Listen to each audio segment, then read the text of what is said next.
To get this episode of Forensic Tales ad-free, please visit patreon.com/Forensic Tales. Forensic Tales discusses topics that some listeners may find disturbing. The contents of this episode may not be suitable for everyone. Listener discretion is advised. In the quiet place of Boone County, Kentucky, the 1970s promised a bright future. But one summer day, that promise was shattered when Carol Sue went to the park. As she hung out with friends, Carol Sue was approached by a car. Without a second thought, she jumped in. Little did she know, this decision would change her life forever. This is Forensic Tales, episode number 175, The Murder of Carol Sue Klaber.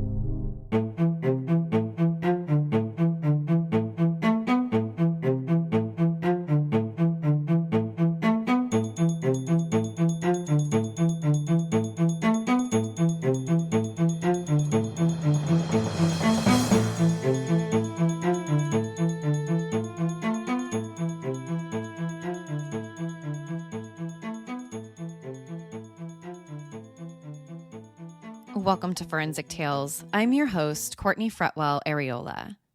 Forensic Tales is a weekly true crime podcast covering real, spine-tingling stories with a forensic science twist. Some cases have been solved with forensic science, while others have turned cold. Every remarkable story sends us a chilling reminder that not all stories have happy endings. As a one-woman show, your support helps me find new compelling cases, conduct in-depth fact-based research, and produce and edit this weekly show.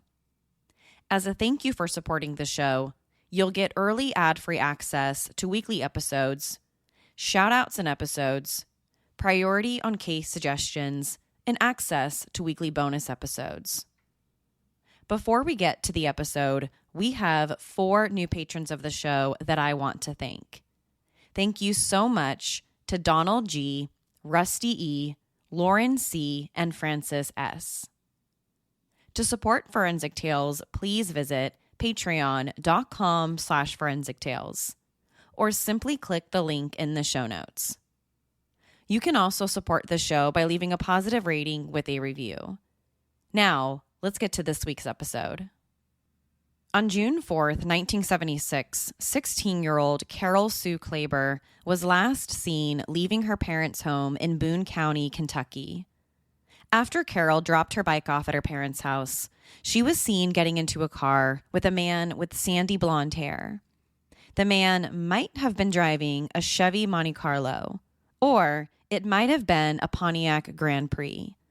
Either way, this was the last sighting of 16-year-old Carol Sue Klaber alive. In the mid-1970s, Boone County, Kentucky was probably one of the last places you'd think about for a 16-year-old girl to go missing. Located in the largest bend of the Ohio River, a few miles downstream from Cincinnati, Boone County is the northernmost county in the state and holds some of the richest histories the state of Kentucky has to offer. From prehistoric glaciers to become one of the fastest growing counties in the country during the 1960s. Although Boone County, Kentucky might be known for its speedy growth, it's not the first place you think about for kidnappings and murders. Less than 24 hours after Carol was last seen getting inside a car driven by a man with sandy blonde hair, her body was found. A local dentist who lived in the area saw something in a ditch off Chambers Road in the city of Walton around 8:30 a.m. on June 5th, 1975. He decided to get out of his car on Chambers Road and see what was in the ditch. And when he got closer, he realized it was a body. It was missing 16-year-old Carol Klaber. The Kentucky State Police were among the first to arrive at the scene. When they got there, they saw Carol lying in the ditch off the side of the road. She was almost entirely naked. The only clothes she was wearing was a blouse. No underwear, no pants, and no shoes. Relatively quickly, Kentucky state investigators were able to determine a few things. Number one, there was strong evidence someone had strangled and sexually assaulted Carol. Number 2, she also had significant blunt force trauma injuries, like she had been beaten by something. And number 3, it looked like whoever did this tried to get rid of the body by dumping it in a ditch off Chambers Road, a rural part of town that doesn't get much foot or car traffic. It was also a smart place to dump a body because there weren't likely to be any witnesses. So whoever did this to Carol could simply park their car on the side of the road, dump the body, and quickly drive away without being seen. The whole sick incident could take less than a minute before whoever did this would be on their way.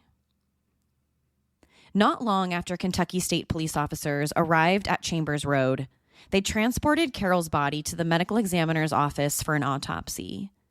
The autopsy revealed all of their earlier suspicions that Carol had been strangled, sexually assaulted, and had been severely beaten with some type of blunt object. They also discovered scratches and bruises on her arms and hands, suggesting she tried to fight back. Carol's older brother was the one who had to go to the coroner's office to identify her body, a moment that has tortured him ever since. The case was assigned to Detective Jerry Smith, one of the most experienced homicide investigators with the Kentucky State Police Department. Immediately, Detective Jerry Smith got to work collecting forensic evidence and looking for possible suspects. But both directions led to dead ends for the investigation fairly quickly. The first problem was the collection of forensic evidence. In the mid-1970s, there was little police departments could do with DNA or fingerprint evidence collected from a crime scene. So if they found DNA, the only thing they could do with it was determine the person's blood type. Or if the police had a suspect in mind, they could compare the DNA collected from the crime scene to their DNA. But there wasn't such a thing as a national DNA database like there is today. And there wasn't any type of advanced DNA testing other than blood typing. There was a similar problem when it came to the fingerprints. Just like DNA, if the police found a suspect's prints at a crime scene, there wasn't much they could do with it back in the 1970s. They might be able to directly compare it to a suspect, but if that person wasn't known to the police already, there wasn't much they could do with fingerprints either. In Carol's case, Detective Jerry Smith and his team were lucky enough to find DNA at the crime scene. Because Carol had also been sexually assaulted, her killer's DNA was found in her rape kit. But that was only one tiny step forward in the investigation. Detective Smith and his team at the Kentucky State Police still had a lot of work to do to find Carol's killer. After many interviews, the investigators learned that Carol was last seen riding her bike to a local park, a big park that overlooked downtown Cincinnati. This particular park was a very popular hangout spot for teenagers just like Carol. When Carol left her parents' house that afternoon to ride her bike, she told her mom she planned to go to dinner with a friend.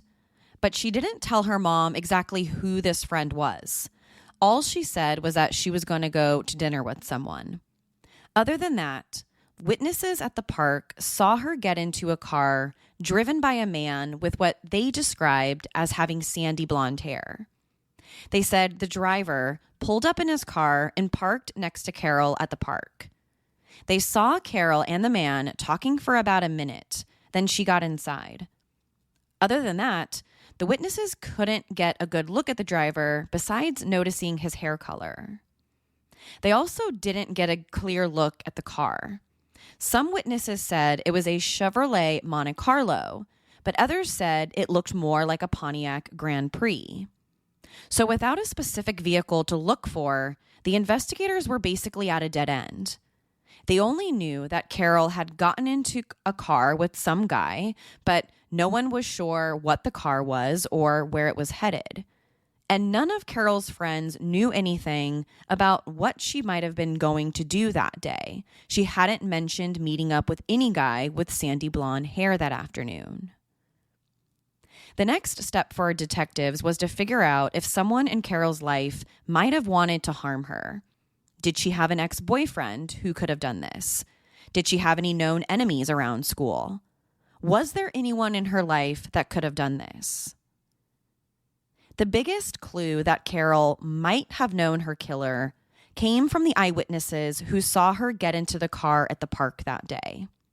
All the witnesses who saw Carol that afternoon said that she voluntarily got into this guy's car, the one with sandy blonde hair. They said the guy in the car parked, Carol walked over to him with her bike, and then a few minutes later, she got inside. There was nothing about this interaction that suggested he was trying to kidnap her or she was being forced inside the car. Instead, everything about it seemed like Carol knew her killer and she voluntarily got inside the car. But who was this sandy blonde hair guy anyway? Well, the short answer is no one knew.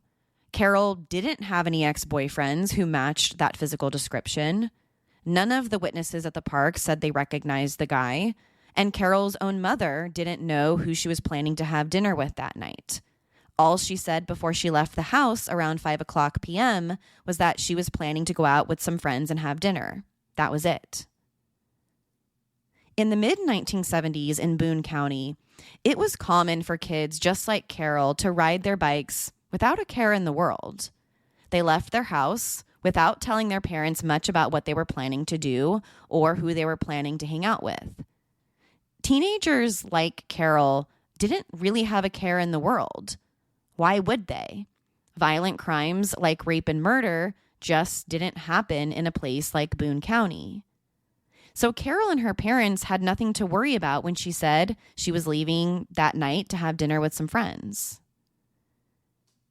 Carol's murder not only crushed her brother and her parents' hearts, but also rocked the lives of everyone in this part of Kentucky. Immediately after it happened, everyone wanted to know why. Why would someone target someone as innocent as a 16-year-old girl, a student at Dixie High School, and a violin player who had her entire life ahead of her? A girl who seemingly didn't have an enemy in the world.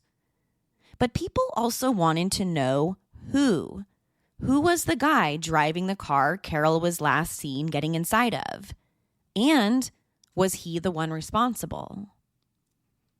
The answers to these questions and many others wouldn't come quickly. In fact, the answers didn't come in a month or two. They didn't come in a year or 2, 3, or even 4 years. The answers to these questions would take Kentucky state investigators decades to uncover. With very few leads to go off of, the investigation into Carol Klaber's murder turned cold. And although the Kentucky State Police had her killer's DNA from the rape kit, they had no one to match it to. The original detective assigned to the case, Kentucky State investigator Jerry Keith, worked the case for the next 10 years. For over a decade, he was relentless in his search to find Carol's killer and be able to give her family some answers about what happened to her that June evening in 1976. Throughout his years of investigating, Detective Jerry Keith came up with 2 possible suspects that he thought had committed the murder. The first suspect was a guy who had stolen a vehicle matching the description of the car that Carol was seen getting into the day she disappeared. The man had reportedly stolen the car from somewhere in northern Indiana. Now, besides stealing a car that matched the description, the man also had a lengthy criminal record, including physical assaults. But there was one big problem with this potential suspect. Detective Keith couldn't find any proof that this particular man was anywhere near Boone County when Carol was murdered. So other than stealing a car that almost perfectly matched the eyewitness's description, Detective Keith had nothing to arrest him on. The second suspect was a little bit more of a mystery. That's because the cops weren't even able to identify him.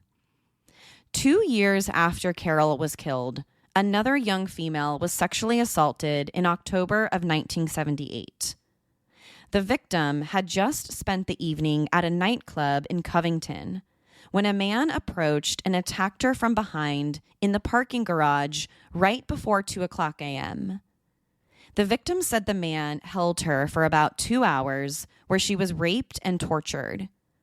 She said her attacker told her to act like a 14-year-old girl, and when she wouldn't do it to his satisfaction, he burned her with cigarettes and beat her. According to the victim, the man had bragged about raping kids 6 to 16 years old and said that he had murdered many of his victims. Luckily for this victim, she was somehow able to talk the man out of killing her. So after about 2 hours of torturing and raping her, he decided to let her go. And as soon as she got back to her apartment, she picked up the phone and called 911. When the cops came to investigate, they first looked for evidence inside the victim's car. The man who attacked her had approached her in the parking garage just as she was about to get inside her car. So they hoped that he might have left either his prints or his DNA behind on the car. And, lucky for investigators, they were right. When the car was turned upside down for evidence, the investigators were able to lift several fingerprints that didn't belong to the victim. So the cops assumed they belonged to her attacker. But the fingerprints weren't much help in the case. Back in 1978, when the rape happened, there was no national fingerprint database. So although they had the prints, they had no one to match them to. So the October 1978 rape case eventually went cold, and her attacker remained a mystery. This also meant Detective Jerry Keith and the original investigators assigned to Carol's case couldn't interview him either. So although Keith suspected the same man might be responsible for both crimes, he couldn't prove anything because he didn't know who this suspect was. He remained a mystery. Besides these two suspects, Detective Jerry Keith identified that Kentucky police had few leads to investigate over the years. Carol's murder seemed destined to remain unsolved. The more time that passed, the less likely it seemed that it would ever be solved. By 2017, the investigation was over 4 decades old, and Detective Jerry Keith, the original investigator, had passed away. So after working on the case for over 10 years, the case was handed over to 2 new detectives, Detective Coy Cox and Detective Tim Adams. Both Cox and Adams were assigned to the cold case division within the Boone County Sheriff's Department. So if any 2 people should take a look at Carol's case, it was Detective Coy Cox and Detective Tim Adams. When Detectives Cox and Adams took over the case in 2017, much had changed in criminal investigations, and a lot of these changes had a direct impact on her case. For one, DNA testing had come a long way in 40 years. Back in 1976, there was very little police departments could do with DNA, even if they found it at all at crime scenes. Maybe they could identify the suspect's blood type, but that was pretty much it. The National DNA Database, CODIS, didn't come around until a few years later. So all cops could do if they found DNA at a crime scene was collect it and store it in evidence. Then they could hope that technology would eventually improve someday. By 2017, police departments started doing much more with DNA than simply uploading it to CODIS. They started doing more advanced testing, like genealogical searches that looked at a suspect's family members. They were also testing for touch DNA or trace DNA, amounts of DNA that are completely naked to the human eye. By 2017, DNA testing was light years beyond what cops did back in the mid-1970s. So in 2017, cold case detectives Coy Cox and Tim Adams from the Boone County Sheriff's Department were assigned to Carol Klaber's case. It had become one of the department's oldest cold cases, and it was a case that frustrated many people. So many people from Boone County couldn't understand why a case like this couldn't be solved.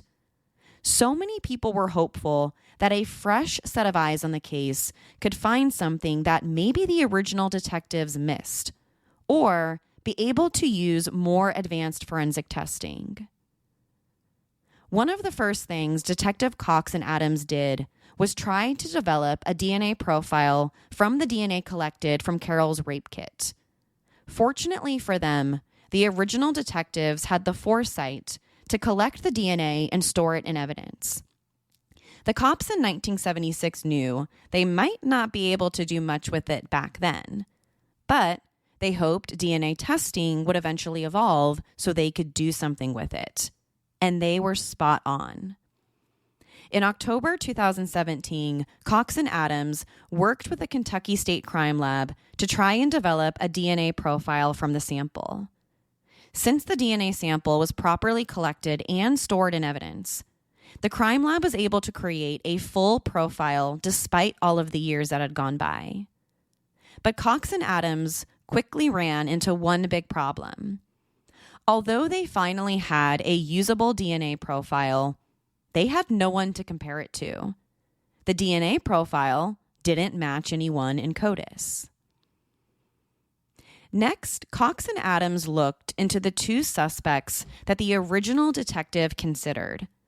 One, the guy who had stolen a car that matched the description of the vehicle that Carol was last seen getting inside of, and number two, the man who committed a similar assault on another young woman about 2 years later.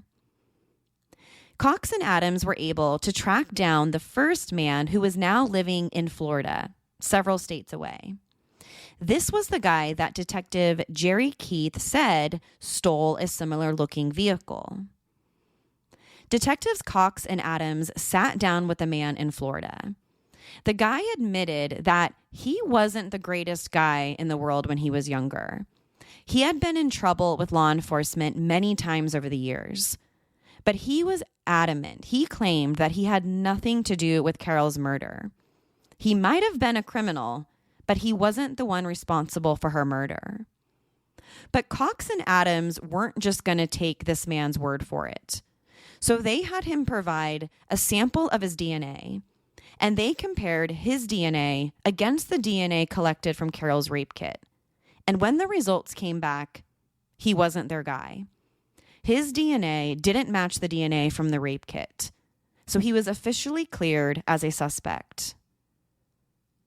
This was a massive letdown for investigators. The original detectives on the case considered this guy a very possible and credible suspect for many years. They just never had the evidence to prove it. So when he was officially ruled out as a suspect through DNA testing, this was a massive setback for Cox, Adams, and the rest of the Boone County Sheriff's Department. But not all hope was lost. They still had the other guy.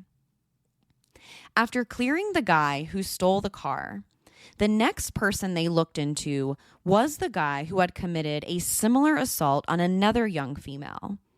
This was the second suspect Jerry Keith had come with all those years earlier. But who was this guy? 2 years after Carol was murdered, another young female was assaulted in October 1978 in Park Hill, Kentucky. But the cops were never able to identify him.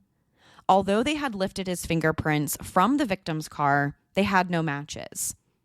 But just like DNA testing, fingerprint analysis has also come a long way since 1978. In June 2019, the fingerprints lifted from the car the morning of the rape were transferred to the Kentucky State Crime Lab. From there, the prints were uploaded to the Automated Fingerprint Identification System, or AFIS. This system wasn't developed until 1999, so the cops who originally invested the rape case couldn't access it. The whole comparison took about 4 weeks to complete, but the wait was well worth it. Because on July 30th, 2019, the Boone County Sheriff's Department was notified there was a match for the Leighton prints taken from the Park Hills rape case. The match on the fingerprints came back to 77-year-old Michael Dean Fate. Finally, after 4 decades, they had identified the man behind the October 1978 rape. But was Michael Dean Tate also responsible for Carol Klaber's murder? In November 2019, Michael Tate was extradited from Georgia back to Kentucky on kidnapping and rape charges. After Tate was arrested, the investigators who interviewed him said he admitted to approaching a woman in Kentucky in a parking garage and forcing her to have sex with him. And the more they questioned him, the more he admitted. Finally, he said the rape could have happened in 1978. Detectives said Tate told them he had committed rapes in several states, including Kentucky, Florida, and Illinois. It was even discovered through court documents that Tate was in a Cincinnati in 1974, 2 years before Carol's murder. He was arrested for the crime of sexual imposition, but the charges were ultimately dropped. He also received a traffic ticket later that same year. But there's more. Investigators said that at the time of Carol's murder, Michael Tate worked a job that required him to travel a lot. This meant he could have been in the area around the time of Carol's murder in Boone County. At this point, everything is adding up. Michael Tate's fingerprints were found in another rape case, a rape that happened not far from where Carol was murdered, and according to the victim in that case, Tate bragged about raping and murdering young girls. The victim said he had raped and killed girls between 6 and 16 years old. This fits almost perfectly with the Carol Klaber investigation. So, was Michael Tate the guy who also killed Carol? The answer to that question came a few weeks after Tate was arrested and charged with kidnapping and rape. And the answer is no.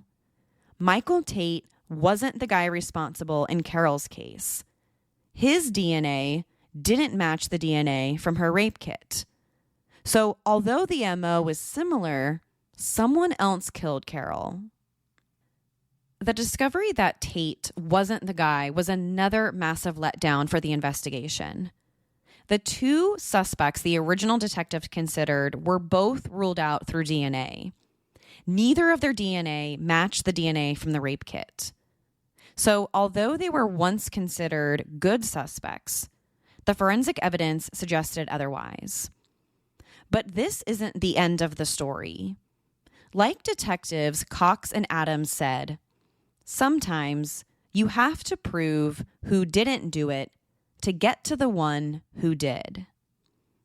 The next step investigators took was to reach out to Othram, a private lab specializing in investigative forensic genetic genealogy, creating family trees from unknown DNA samples. By that point, the department had done everything they could to try and identify Carol's killer, and they had his DNA. They just didn't know who he was. So they sent the DNA profile to Othram to see if they could identify him. Founded in 2018, Othram has worked alongside law enforcement to solve cold cases and help identify John and Jane Does. Over the years, they've been involved in several high-profile cases, including identifying Delta Dawn, Septic Tank Sam, and Beth Doe. They are one of a handful of private labs in the U.S. that currently specialize in forensic genetic genealogy. Once they had the DNA, scientists at Othram used forensic-grade genome sequencing to build a comprehensive DNA profile for the unknown suspect. Once the profile was built, Othrum's in-house genealogy team used forensic genetic genealogy to produce investigative leads, which were sent back to Boone County Sheriff Office investigators. The list included all the people who shared similar DNA to the suspect. Once the sheriff's office had the list of suspects who shared DNA with Carol's killer, they had to go one by one to either eliminate or incriminate them. After everyone on the list was vetted, only one name remained: Thomas Dunaway. The first move investigators made when they heard the name Thomas Dunaway was to travel to meet one of his biological children. They needed to collect DNA from them to be compared to the DNA from Carol's rape kit. This was a perfect strategy for investigators because this biological child of Thomas Dunaway never had much of a relationship with her father. So when the cops reached out to collect DNA from them, they didn't have to worry about them saying no. In fact, as soon as the police contacted this biological child and told them what they needed, they were more than willing to cooperate. This is also smart because the cops don't need a warrant to do this. If Dunaway's biological child provides their DNA voluntarily, no warrant is needed. And this DNA can be compared to Dunaway's DNA. Detective Adams and Cox anxiously awaited for the DNA results to come back. If it was a match, that meant they finally had identified Carol's killer. If not, they had to find someone else in Thomas Dunaway's family. However, they didn't need to perform those activities. Thomas Dunaway's DNA was a match. He committed her murder and rape over 40 years ago. Thomas Dunaway was born on May 20th, 1957. And he perfectly matched the description of the man driving the vehicle Carol was last seen getting into. He was 5 feet 7 inches tall, slender, and had sandy blonde hair. He was exactly how the eyewitnesses at the park described him.